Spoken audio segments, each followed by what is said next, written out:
So I'm delighted to moderate this panel about the women transforming the hospitality and the culinary world. You're going to tell me why is not a lady moderating. And you're right. Maybe next time we'll have a lady moderating, this time unfortunately not. But I'm very proud personally to be here today and to moderate this panel because all my hospitality career started with my grandmother.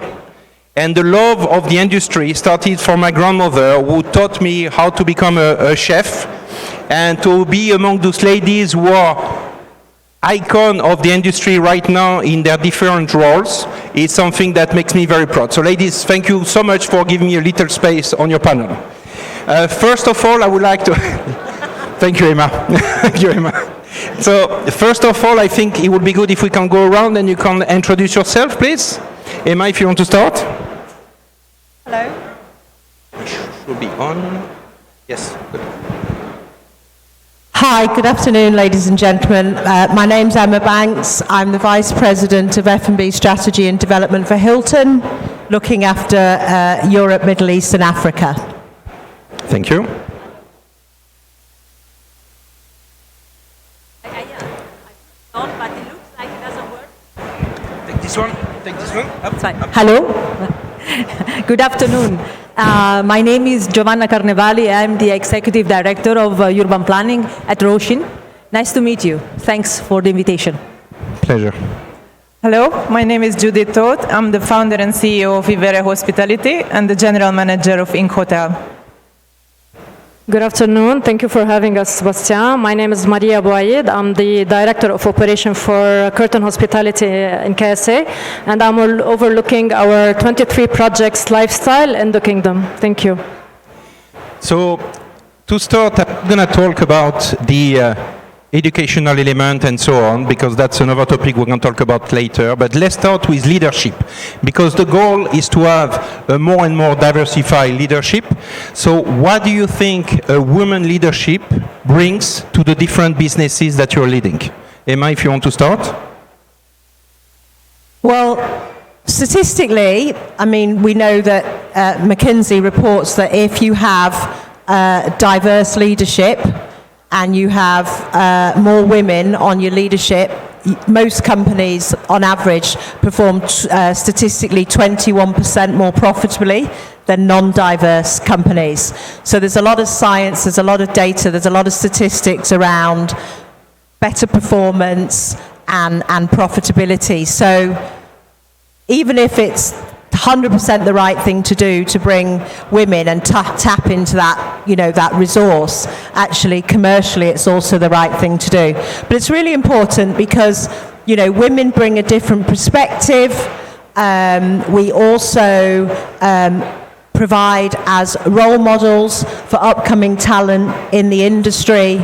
You know, they say if you can see it, you can be it. And also, in hospitality, I mean, we're here in the Kingdom where we know that we're building more and more hotels. Tourism is exploding. You know, we talked about emotional, you know, intelligence. We talked about all the softer touch points that guests are looking for, and the human touch points. And you just need great talent and great hospitality heroes. So to not tap into 50% of the population, it's absolutely necessary to bring these women on and actually you know, bring that talent into your business to allow to fuel the industry. I mean, we know in Saudi Arabia that 20% of the workforce in hospitality, 20% of the workforce in total in Saudi Arabia are women.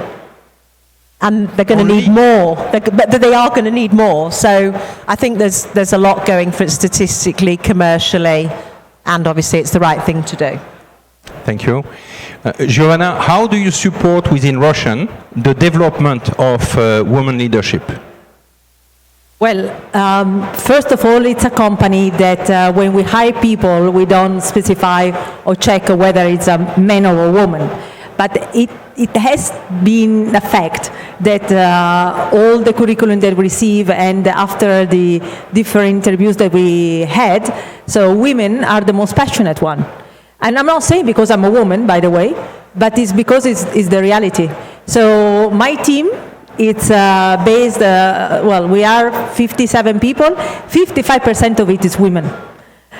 So how do we promote? And I'm one of them. Mashallah, yes. So it means that it is, we really promote because they're hungry and they want to do things for the country, and they have, passion, but also the will to grow. And now they have the opportunity to do so. And I'm personally, support it as one of them. When talking to operators, because both of you, you're operating hotels, when talking about operators, what is the discipline that you find it the easiest to bring women leadership in, and which one do you find it the most complicated? Me? All right, so when it comes to operation, obviously we have two areas within. One is the operation where we are on the ground running the hotel. Here in our example, for example, in Ink Hotel, we have around 40% women in our workforce, because we managed to place in department head or leadership positions as well as on service level positions and attract ladies to work with us. Now, when it comes to motivating and developing women into management, leadership, and even to entrepreneur position and all these transitions, what I observed as the most important point is to be there as a mentor for them, to support them, and keep the doors open. So, as an example, when we have our team meetings, when we discuss about any challenges with work or personal development, I always tell them that if you have a dream to become an entrepreneur, talk to me, let's work it out together. Let them go on that way, let them able to take off and start their own business. Same if they want to develop a career and it is not within our property, let's make your plan how you're going to progress into a larger brand, how you're going to progress into a different department or promotion. By the way, we do the same for male colleagues as well, just to bring it equal. So whether we look at leadership in women or men, it's the same thing. If you open the doors and you give support and development to your colleagues and your peers, you will see a better connection with them, a better result through their work while they are with you, and you're developing better people for the future to other businesses as well. Maya?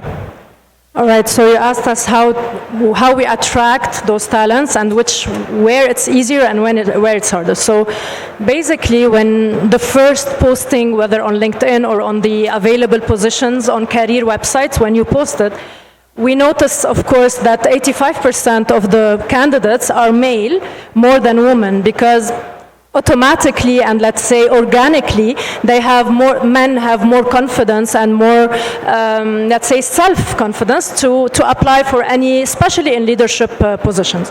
So in Saudi Arabia, and based on our experience in the market, definitely, usually all positions for front of the house are a little bit more difficult to find ladies, because again, it's a lack of confidence, it's a lack of, or let's say it's a fear of stepping up and taking the position or the leadership position. While as it's much easier whenever you have back of house position that the ladies are not confronting the guests or are not in the forefront of the operations. And usually whenever we really need to have a front of the house leadership position, we aim to headhunt and target women or talents that are more present on the ground, because it's the easiest way to do so. So yes, it's not easy, but we try our best to create a balance between the two, back of house and front of the house. Yeah. Emma, you said something that I truly believe in, which is that the inspiration, so seeing talent like you leading different organizations, is a great motivation for the talent of tomorrow. But also, when you look at the region that you're in charge of, you have very diverse cultural challenges that can appear in some countries or others. How, within Hilton, are you addressing those challenges in different countries to enable this open door and this opportunity for ladies to develop within the hotels? Well, for a start, I'm very fortunate that I work for Hilton, which is obviously a purpose-led organisation. And as our president and CEO, Chris Nassetta, always says, we're diverse by nature, but inclusive by choice. And what he means by that is that by the fact that we're a global hospitality operator and we've got hotels in over 200 countries globally, and we've got nearly 500,000, so 500,000 team members working for us in those countries, and we've got millions and millions of guests traveling around the world. You can imagine all of a sudden you've got all those people traveling to different countries and meeting different people and cultures. You've got team members who are joining hospitality and traveling the world, and then we're operating, and we obviously respect the communities that we, as we say, we serve in. So if you're in hospitality, you are diverse and you have to be inclusive by choice, but it's actually the only way you're going to be successful, because, you know, we have guests from all over the world visiting us. So that's where we come from, okay, as an organisation, and I'm very lucky that I work for such an inclusive company. I mean, Hilton is, you know, great places to work, #1 company in the world at the moment to work for, and that's not easy to achieve as a hospitality-based business, which we know has challenges, has challenging operating hours. It's not like we're paid like the .com guys in Silicon Valley and ladies, you know. So, and also, you know, we are a company that cares, and we're one of the top companies in Diversity Inc. But that's not, you know, you don't wake up every day as an organisation and, you know, you have to have a culture, and it comes from the top, and you have to have the inspiration that lives and breathes it, and you have to have leadership. And, you know, we are encouraged to bring our authentic selves to work, which means myself as a leader, I'm KPI'd on my team all answering in an annual anonymous survey, can I bring my authentic self to work? Is this an inclusive place? So we are KPI'd on making sure that people can show up as themselves and actually show up as their authentic selves, which creates an environment that people can feel safe and much more included. But you have to work at it. You know, we have to do training, because we all come, and whether we like it or not, we may have conscious bias, which is not acceptable, but we also have unconscious bias, and we have training to help us understand that unconscious bias. And we, and my team especially, we are encouraged to take risks. You know, we are pushing back through things like our Hilton Chefs Inclusion Program, where we know 6% of the world's top restaurants are run by women, okay? And, you know, it's not just hospitality, it's the whole of culinary worldwide that has a real problem with diversity, equity and inclusion, especially in culinary. So we're working on our Hilton Chefs Inclusion Program, and we're working on a raft of initiatives around communications, flexibility, you know, how to be staying in the industry. We say, you know, it's a carer or a career. It's 1E that defines what women choose to do for the rest of their lives. You may want to go and be a carer, you can come back and have your career. But ultimately, I think one of the most powerful things we do is we challenge ourselves and we challenge our recruitment team. And to Maria's point, it is not easy. There are not women ready to step up into leadership roles in hospitality.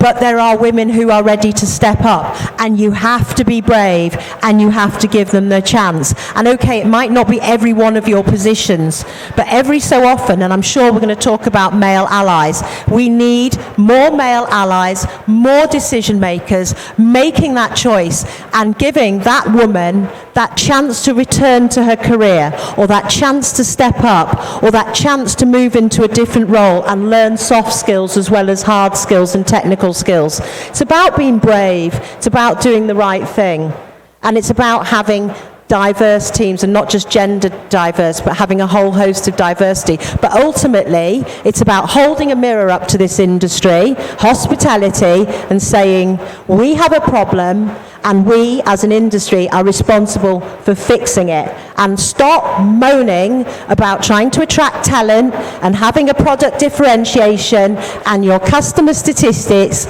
Push yourselves, get diverse teams, get equitable teams, get teams with high emotional intelligence, and you will leave your competitors standing.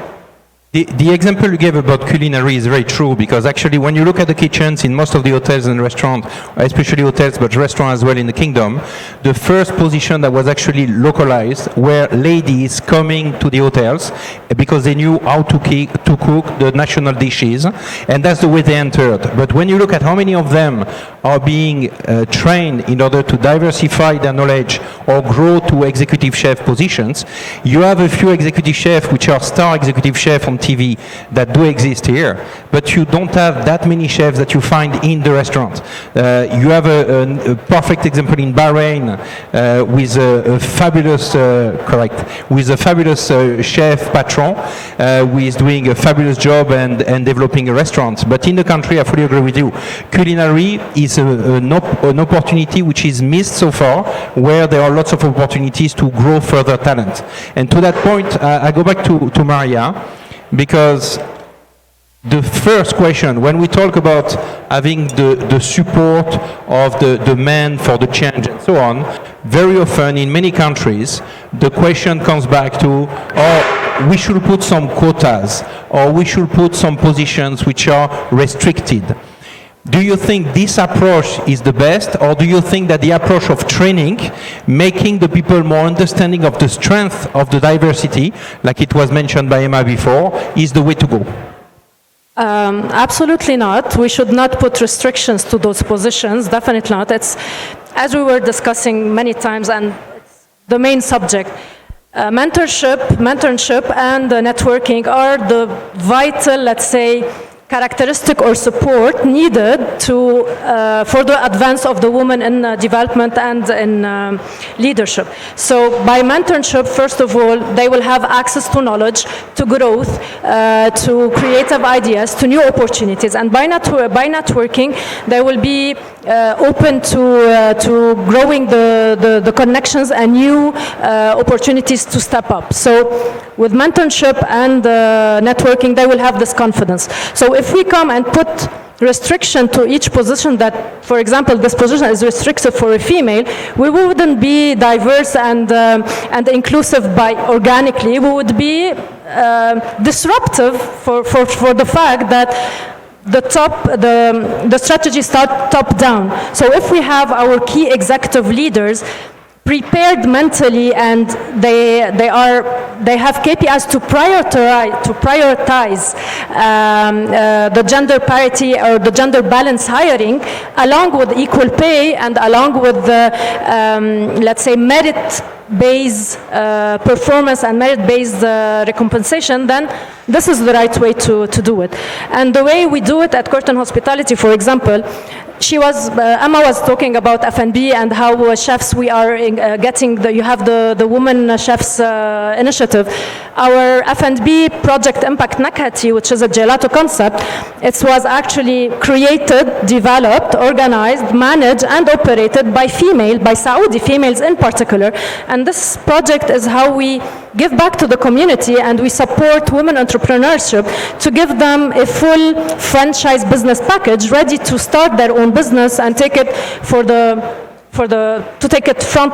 to succeed and have a profitable business. So how we do it is, yes, we support and we mentorship and we make sure the network is available for those talents to be able to step up. But at the same time, we need, yes, despite my personal opinion about male allyship, yes, we do need it, it's vital, and they need to understand that men are responsible to make sure that the voice of the woman is really heard all over the levels, and make sure to push them and, to strive them to step up for better responsibilities and leadership. Judith, you are founder of a brand, general manager, CEO, and I'm sure that through those years of developing this fabulous company that you have and opening different properties, you've been facing some stereotype that you have been challenged by, and you have been able to prove them wrong. What are the stereotypes that have been the most hurtful to you or the most challenging to pass by? I would say, definitely there are challenges when you go on a way of entrepreneurship, same as if you stay in corporate. However, the challenges and the scale of them is very different from that structure. Going on your own as an entrepreneur is something I can only recommend for everyone, by the way. If you have that little bit of entrepreneurial spirit, especially for women, go for it and try it out, because you will discover your own strengths, your own capabilities of overcoming those challenges. And along the way, you will actually learn to navigate partnering and working together with male and female partners, supporters, and sometimes competitors. At the very beginning, when I started Vivera Hospitality with the dream of creating my own hotel brand, which I had since I've studied hotel management in Dubai, and then I waited, I think, around 6 years to get to a point when it was the right time, the opportunities aligned, and I was ready to launch my own boutique hotel brand, Ink Hotel. It was a very interesting journey. Getting there, building a brand and launching was an easy breeze, it was not challenging as everyone would think. How do you set up such a business and create a brand and make it happen and actually open it in real life? Very easy. What comes after is the challenging part, when you have to prove yourself, and that stage, it's only numbers. You can have the best idea, the best collaboration, the best marketing, none of that matters. Firstly, you are accountable to the owner, the asset owner, where you have a hotel management agreement, for example, with that company or that person. You have to develop and deliver those numbers that you committed to, where you're only relying on yourself and your own team. There is no boss, there is no leadership, there is no one else who will help you, guide you, hold your hand. So there is one area where you have to be very smart of gathering a strong team around you. I would have to say that having my management team with me, what helped accelerating our business and actually take us to the next level just short after opening, is getting a female leadership team. We work together really smoothly, and actually we speed up our process and get our results. So by now we are in the stage of having a mature business ready to expand, and I'm really proud and happy that I have females along the road with me on my side, as much as I have male colleagues and excellent team players. But for us, it's both male and female working together, bringing the strength out of each other. So that is very important. Challenges? Oh yes, definitely we had challenges, and probably the most critical and eye-opening actually was just shortly after, maybe 6 or 9 months into operation, when you're trying to collaborate with companies same scale or slightly larger than you. I've got offers of close your hotel today, I will take it over, then I might help you to build your brand. And certain type of offers like this, what you don't expect, you would not expect even in a corporate when you walk into a boardroom, such offers or such a type of competition or such an indecent way of dealing with business. I face these things against male, against female, same. This is when you decide who you are as a leader, as an entrepreneur, who you are, what business you represent, and how you're going to respond to these kind of things gracefully, with strength, and move on fast and prove everyone wrong. And this is working for us there in Dubai, luckily, and I feel blessed and I feel really thankful for people who supported me and people I learned from, and mainly I can say also allyship and leadership and mentorship from male leaders as well, who believed in this vision and helped me. But there is a certain point when you become an entrepreneur that nobody will hold your hand anymore. There is no support and mentor could be there, you are on your own. And that's when you know that your female and male leadership team within your team is the only team you can rely on. And if you build it in a way that is strong enough and it is in synergy and you support each other and you have mutual trust, then it can work out very well. Okay, thank you. I love the energy that you put into it. So Giovanna, your project, Roshan, it's much more for real estate development element. So you have multiple locations, multiple projects. How do you impact the local community where you are developing your projects in order to support as well ladies' employment or ladies' education in order to align to your company vision? Thank you, Bastien. But can I make a parenthesis? Because I think my colleagues that have touched some points that I would like to say on behalf of, from the side of real estate and construction. So yes, we are ready as to be leader and to occupy leadership position. We are. We have no doubt at all. We are not shy at all. The point is, normally, at leadership position, there are across all the most important companies, around maybe 23% of leaders in leadership C-suite, let's say, which is very low. Okay, so I don't know why we had that. This was a McKinsey study, by the way, and I don't know why it's so low. I don't know why we need still to remark and claim that position. That it can also, we belong to this if we are good. So it's not the matter of being a woman or man. It's the matter of, do you have a brain to say so or not? Do you have the position? Do you have the guts to do so? Sometimes, and I tell you as a leader in the industry of architecture, design, and construction. So, and I have to say that I don't know if you experience the same as, entrepreneur by yourself, but especially in the construction and the real estate, it's very man-oriented, hyper-testosteronic. So you need to be double testosteronic than them in order to claim your statement. And even so, sometimes your word, if you say the same thing, but it's a man saying the same thing just 3 minutes later, is considered differently than me as a woman. And I bet all of you here around women in this room and in this warehouse that most of the time you find yourself leaders around and surrounded by men in meetings. I don't know for how, 99% of the time I'm the only woman in meetings of men. So it is normal? I don't know. For me it's normal, but it is. So, and that's, I think I want to stress this point because still I think there is a discrimination mind-wise, but I have to say that in KSA, the mindset is open in much more than in Europe, which is a country which I'm coming from, Italy. But in Europe still, I think this mentality of, you're a woman, salary-wise as well, you are paid less just because you're a woman. So is it really, now here I think it's, there is a much more openness. I wouldn't occupy this position probably in the same way as in Europe as I occupy here. So there is much more open, but still though there is something that has to be said. So in our company, Roshin, 27% is in C-suite. But again, C-suite is 7 people, so 2 out of which 2 are women. So again, let's talk about numbers. Numbers, it's objective. It's a reality, and we cannot confute it.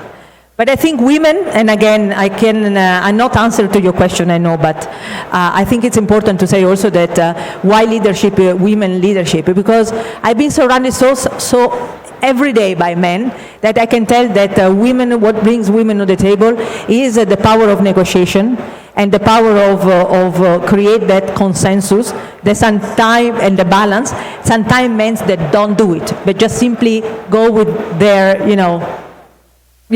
like testosterone, sorry if I might say that, but it's true, and they simply, the reason we need targets and statistics is that we need to track what we're doing. It's like trying to track, getting to 1.5, unless, we're at 3 and we've got a measurement. So we need targets and statistics. So in Hilton, at the moment, obviously, as I said, we're just under 500,000 employees globally, and we have quite a big leadership team, and we're committed to, and publicly committed, that by 2027, which isn't very far away, we're nearly in 25 now, Q4 will go, 2027, 50% of our senior leadership team in Hilton will be women. That is publicly documented along with our science-based ESG goals. So, we've got work to do. We also have said publicly that we will be 25% diverse at our leadership positions. So you can't just do that by saying, you've got to walk the talk, haven't you? So, I talked about unconscious bias training. I talked about us all being KPI'd. We're obviously KPI'd on our statistics and our recruitment, on our gender balanced teams, but we have things such as coaching, okay? We know that if you can see it, you can be it. Women who have senior role models go on to be, is statistically proven, go on to be more successful in their career. So we need role modeling, we need coaching, we need mentors. So we have official coaching programs. And interestingly, I talked about my chef program. Last year, when we launched the Hilton Chefs Inclusion Program, and Sebastian got in and rattled all the executive chefs and said, stop living in your ivory towers in culinary, get with the program, and we actually encouraged about coaching. We had 109% uptake. I have 5,000 chefs, 109% uptake in women chefs opting and saying, I want to be seen, I want to be heard, I need a coach to get on in my career. And that, we didn't even have enough coaches. We have launched the flexibility playbook. We have return to work schemes. We are best employer in the US for single mothers, for millennials, for families.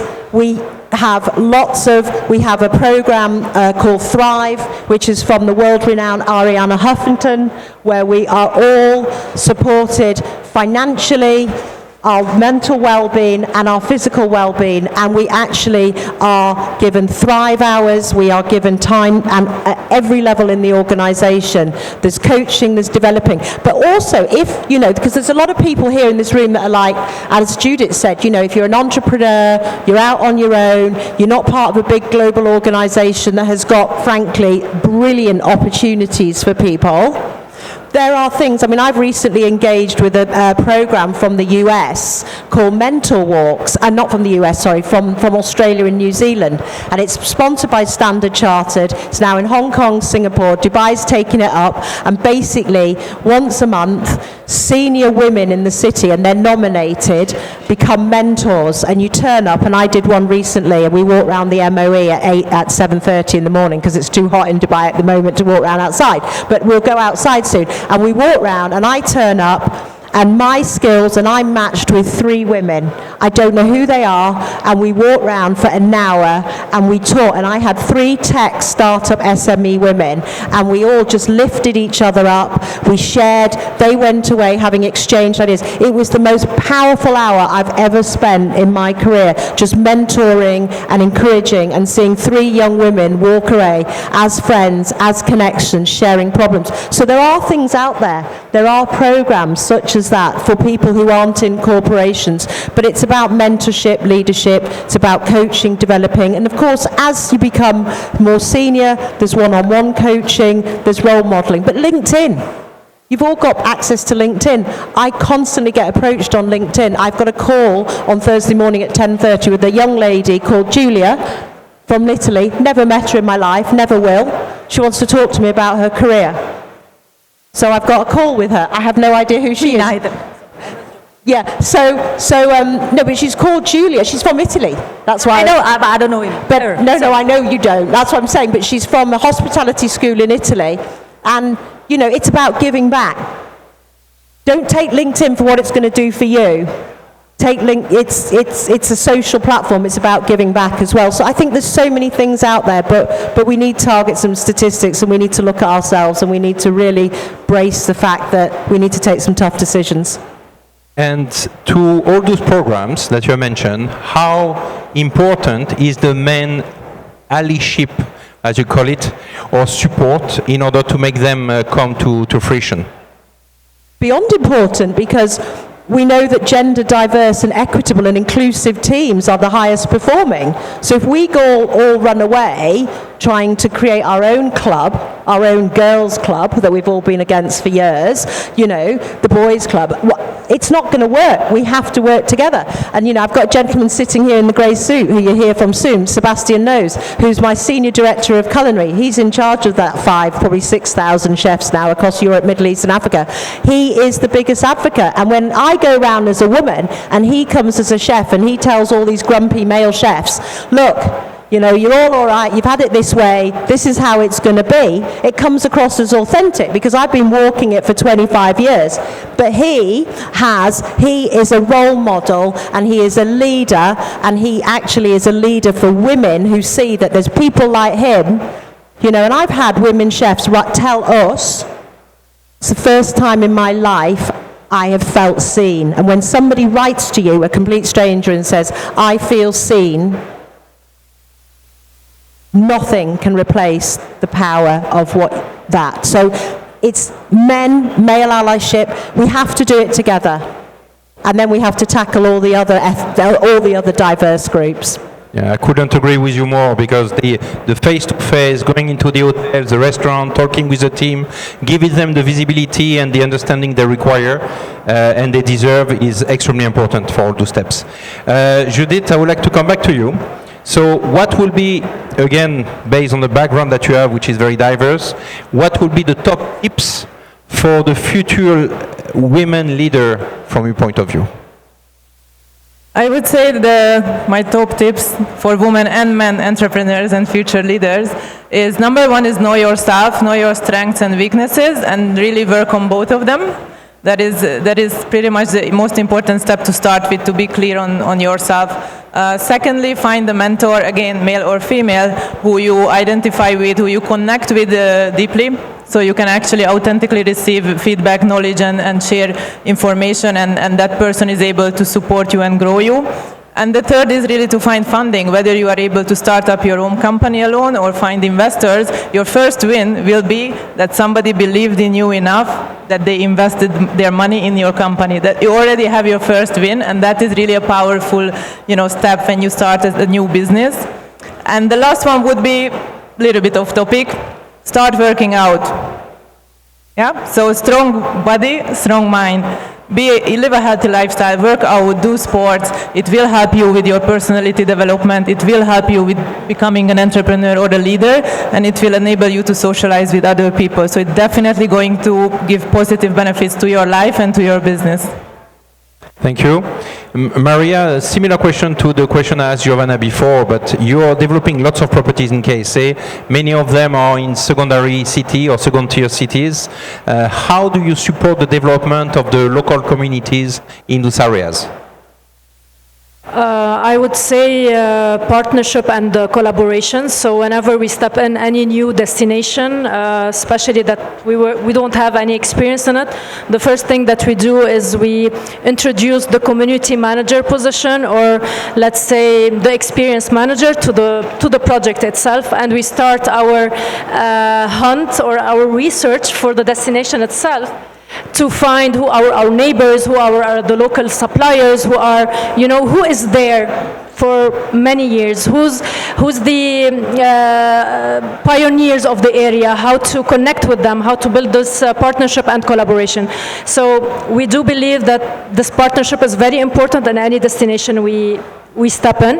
And as we are best in Curtin Hospitality, the best thing we do is bring people together, whether through events, whether through gathering over one table, or visiting people in their houses. It's all about community building and about experiencing the culture before stepping in. And our job is to create this bespoke destination to attract whether foreign travelers or even domestic travelers from the nationals living in Saudi Arabia, that we all know there's a big percentage that do not know their own country, and there are areas that have never been visited, So yeah, this is what we do best, is we bring community together, and we try to build up as much as connections, partnership, collaboration with the destination, and then we bring in the guidelines, the experience, the hospitality, etc., because it's already there, and all we need to do is just have the eye-catching subjects and matters in the area which make it successful, and then we complement, let's say, what is already existing, and we bring it to an upper level. Thank you so much. We still have a few minutes for questions from the audience. If anybody has a question, so I can see somebody. Are you going to give them a microphone? Yes. Perfect. Thank you. Hello. Hi, Mr. Hello. How are you? Good. My name is Manal Salman. I'm a lawyer, and I'm responsible for the women empowerment in Saudi Arabia, but in the sports field.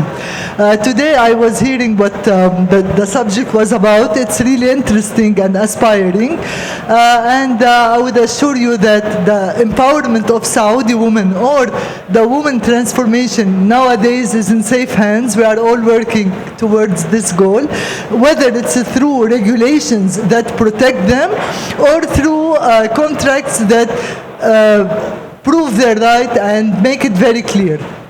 So thank you for your participation, and thank you, Ms. Maria and Mr. Beston. Thank you. Thank you. We have a question at the front. Thank you so much.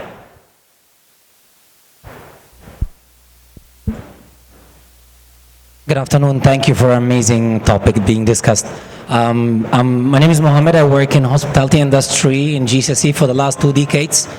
And certainly there is no way to deny that collaboration between both genders, male and female, makes optimal results. I would like to ask your opinion on now, being in the hospitality for the last 20 years, there are some industries within the hospitality is being dominated by females. There are a lot of job ads, female only, female only, female only, that we see advertised. And some departments such as wellness, you can see 90% almost on the wellness industry is being spearheaded by ladies, and you rarely see gents spearheading spa projects, wellness projects. So where do you see this sector of the industry moving forward, and what's your opinion on having also equal way of looking to having this side of the industry being fairly managed by both? I think the question was for you, not for me. But so it is just to get an insight of how you see it. Basically, to be fair, I think they kind of answer because they are not supporting the quota element. And the answer was given that it's more about the coaching of the leadership and the direction which is given from the top, which enables to open many doors and not to have doors only for men or some doors only for women. And this is really the priority if you want to have the best impact in your company. Yeah? Anybody wants to add anything? I mean, I've just come from a board meeting where, you know, we were talking about apprenticeship programs in hospitality. And we've got it off the ground with a variety of hotel groups and independent restaurant groups. But we did have a lot of problems because, you know, people were saying they were open to apprentices, but then they started to be, when they got the candidates, specific around nationality or gender, etc., which in most countries is illegal. I don't know in Saudi Arabia. We've got the lady there that's a lawyer. She can advise us if it's illegal or not. But maybe it's because people have got quotas that they're chasing, which is the negative side of quotas. But the reality is in the hospitality industry, you know, especially in culinary, where we're like 6-7% representation of women, I don't really think we've got a problem yet. I think maybe your wellness example is maybe because of demand for maybe more women are engaging in wellness activities, so they need women therapists, you know, or they need women. But most leaders I've met in the wellness industry, as in the top people, a lot of them are the men. You know, so you got all these spa therapists, but, you know, the decisions. So I don't think any of us, I mean, maybe Judith can talk specifically more about wellness, but it might be that it's because of demand from the clientele base, because at the end of the day, that's a very sensitive business, and you do need gender specification to offer certain services, don't you? Is my guess. Yeah, absolutely agree. I think when it comes to the wellness industry, one is due to the guests. Most of the guests, majority of the guests are female. So you have, when it comes to service level staff, the therapists are mainly female. But there are, again, you can see examples in F&B or in other departments where you have, due to the nature of that type of job, due to how much physical effort you have to put in the job or how difficult it is, some jobs are more suitable for male, some jobs are more suitable for female, due to the nature of the type of job and who is the best suitable person to fulfill that job. Or if you look at engineering, security, or those services within a hotel operation, you will see dominantly men in those fields. However, I think this can change. It's not a rapid change. It's might 5 years, 10 years, 20 years, depending on the demand from the customer, as Emma said, and depending on where the direction is going. The new generation, the young kids today from school, we don't know 10, 20, 30 years from now what they want to study, who they want to become. So all of this will also affect and transform the gender balance. Yeah, I think you need to swap your addresses because she's seeing too many men, you see too many women, maybe you go to the wrong space. So ladies, I think you have been a great demonstration that inspiration leads to motivation. I'm sure many ladies in this room want now to join the organization. So before we go and we get you the applause that you deserve, can you tell us what's the best way to join your organization for any lady who is present and would like to join Hilton, Russian, Vivere, and Curtin? Sorry. Well, naturally with Hilton, you know, it's jobs at Hilton or Hilton.com. We're currently 19 hotels in the kingdom. We have a pipeline of 68 pipeline hotels. We've committed to have over 100 hotels in the next few years. 2/3 of our hotel are under construction. So we've committed in the next few years to create 15,000 jobs in Saudi Arabia. So I think there's a lot of opportunities for men and women to join, not just Hilton, but other hospitality groups. But certainly in Hilton, we have a lot of hotels under construction. So Hilton.com, or get to know somebody. Get them to be your mentor and your sponsor and see if they'll give you an opportunity. You're never going to leave the room. They're going to come to see you right after. They need to see my president. Giovanna? So I think all of us are not Saudi. And we are talking about women empowerment in Saudi. Why don't we leave somebody, I mean, we have an incredible good example, Saudi, that is from Roshin, and you can explain why. And do you think women or men can join Roshin according to your experience? Mariam?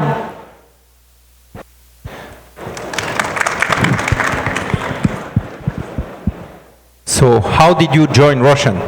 And we have 1 minute. Sorry, but I just wanted to say that since I started, my first boss was a male, actually, and he kept on pushing for my voice to be heard, actually. And now, I'm not just saying that because she is my boss, but she's really providing a great mentorship for me and giving me, like she said, building self-confidence and for me to talk and speak and get my opinions, you know.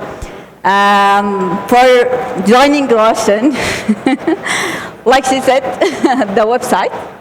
And yeah, that's it. Thank you so much. Yeah, sure. Thank you. Welcome. Well done, Mariam.